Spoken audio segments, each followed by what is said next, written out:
अजामिल नाम के पंडित जी थे, बड़े विद्वान थे, भगवान का बहुत सुमरन करते। पूरे नगर में उनका नाम था कि भगवान के परम भक्त हैं। लेकिन उन्हें ऐसा संग प्राप्त हुआ, उस दुस्संग के कारण वो संस्कार विहीन हो गए और एक वैश्या के सत्संग में पड़ गए। तो उन्होंने अपने धर्म को त्याग दिया और चोरी इत्यादि करना प्रारंभ कर दिया। जैसे ही उन्होंने चोरी इत्यादि प्रारंभ कर दिया कृत्य करना, तो कुछ समय से चलते हुए साधु महात्मा तीर्थ यात्रा को निकले, तीर्थ यात्रा करने के लिए निकले। तो जहाँ पर संध्या का समय होने वाला था, उस संध्या के समय उन्होंने रात्रि में सोचा इस गांव में निवास किया जाए। कान कुब्ज दुजा श्रेष्ठ, कान कुब्ज नाम के जो ब्राह्मण हैं उनके यहाँ पर क्यों ना आज हम निवास करें। तो लोग बागों से पूछने लगे, भैया आज रात्रि विश्राम हम इस नगर में करना चाहते हैं, कोई ऐसे भगत का घर बताओ जहां हम रात्रि विश्राम कर सकें। तो पहले के समय में साधु महात्माओं की जमात चलती थी, दो चार महात्मा साथ में चलते और किसी गांव में रुक जाते। किसी मंदिर, गांव में मंदिर होता था ना, मंदिर में रुक जाते और गांव वाले उन्हें आटा दाल चावल सीधा सामान दे देते, अपना भोजन प्रसाद बनाते और जब तक दो चार दिन मन होता निवास करते।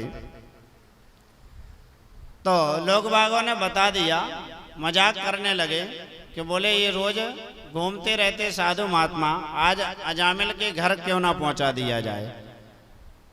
तो खोजते खोजते जैसे अजामिल के घर पहुंचे, अजामिल के घर पहुंचे तो अजामिल तो चोरी करने के लिए गया था। घर में वो वैश्या निवास कर रही थी। जैसे उन्होंने कुंडी बजाई और पूछा कि भाई ये अजामिल भगत का घर है। तो उसकी देवी कहने लगी, महाराज है तो अजामिल का घर, लेकिन वो तो चोरी करने के लिए गए, किसी ने तुम्हें गलत बता दिया और मैं वैश्या हूँ।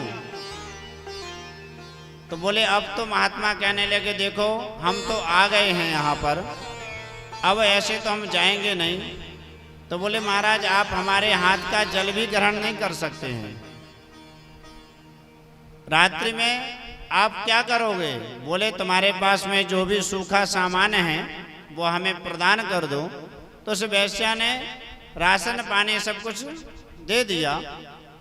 अब साधु महात्मा भोजन बनाना प्रारंभ कर दिए और जैसे भोजन बनाना प्रारंभ किया, भोजन बनाया और ठाकुर जी को भोग लगाया और ठाकुर जी को भोग लगा करके प्रसाद पा करके शयन करने लगे। इतने में अर्धरात्रि में अजामिल आ गया और अजामिल ने जैसे साधु महात्माओं को देखा तो जोर जोर से चिल्लाने लगा, अरे तुम्हें किसने यहाँ पर जगह दी रुकने के लिए, बिना अनुमति के तुम कैसे आ गए यहाँ। इतने में वो गणिका घर के बाहर निकली और उसने कहा, अरे आप इन महात्माओं पर क्यों चिल्ला रहे हो, क्या हो गया। बोले यहाँ बिना बताए आकर के रुक गए, पूछा भी नहीं। बोले नहीं हमने रोका है। अच्छा यदि आपने रोका है तो कोई बात नहीं, ठीक है। रात्रि विश्राम किया और प्रातःकाल होते ही जैसे साधु महात्मा जाने लगे, साधु महात्मा जाने लगे तो महात्मा ने कहा कि देखो भाई रात्रि विश्राम हमने किया है, तुम्हारे यहाँ का हमने अन्न खाया है और भजन पूजन किया है। तो साधु महात्मा जब हमारे घर में आते हैं तो क्या करते हैं, दान दक्षिणा देते हैं कि नहीं देते हैं। क्या विधायक जी, जैसे हम लोग पहुंच जाते तो भैया खाली हाथ तो कभी आते ही नहीं है। तो दान दक्षिणा अब हमें तो दान दक्षिणा दो, हम जाने के लिए तैयार बैठे हैं। वो अजामिल कहने लगा, महाराज तुम दान दक्षिणा मांग रहे हो, तुम्हारे हमने माला झोली कमंडल नहीं छुड़ाए, यही दक्षिणा मानो, नहीं तो हम ये सब भी तुम्हारा छुड़ा के रख लेते। बड़े आए दक्षिणा वाले, जाओ। बोले महात्मा ने कहा, भैया हमें तुमसे रुपया पैसा जमीन जायदाद नहीं चाहिए दक्षिणा में, यदि आप दक्षिणा में हमें देना चाहते हो तो एक वचन दे दो। बोले कौन सा वचन? बोले यही एक वचन दे दो कि तुम्हारे यहाँ पर जो संतान हैं, तुमने अनेक अनेक इनके नाम रखे, लेकिन मेरा ये कहना है कि अब जो संतान होगी इसका नाम केवल तुम नारायण रख देना। क्या?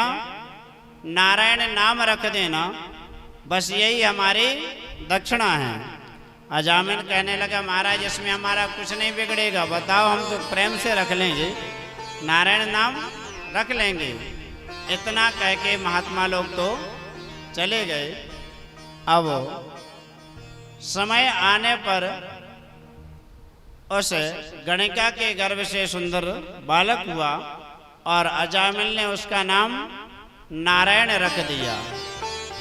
और जैसे नारायण नाम रखा तो पिता का इतना स्नेह उमड़ा उसके ऊपर, छोटे पुत्र पर ज़्यादा स्नेह होता है।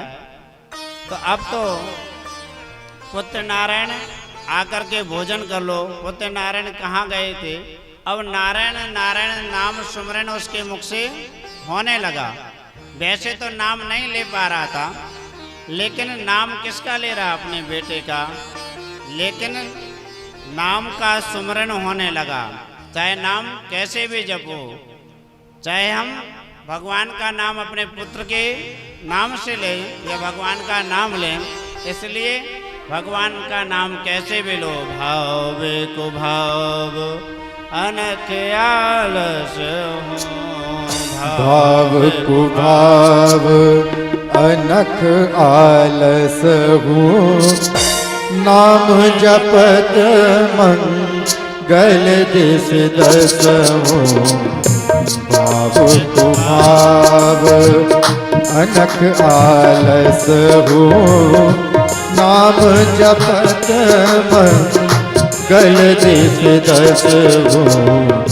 भाव को भाव उल्टा नाम जपत जग जाना हो, उल्टा नाम जपा जग जाना, उल्टा नाम जपा जग जाना। वाल्मीक भय, वाल्मीक भय ब्रह्म समाना। भाव को भाव अनख आलस हो, नाम जपत मंगल दिस दस हो। भाव को भाव, भाव को भाव। तो जैसे उसने अपने पुत्र का नाम नारायण स्मरण करने लगा और नारायण स्मरण करते करते उसका अंतिम समय आया, उसका मृत्यु का जैसे ही समय आया तो काले काले यमदूत उसको लेने के लिए आ गए। जैसे ही यमदूत लेने के लिए आए तो उसके कंठ अवरुद्ध होने लगा और घबरा करके अपने पुत्र को पुकारने लगा, पुत्र नारायण बचाओ, पुत्र नारायण बचाओ।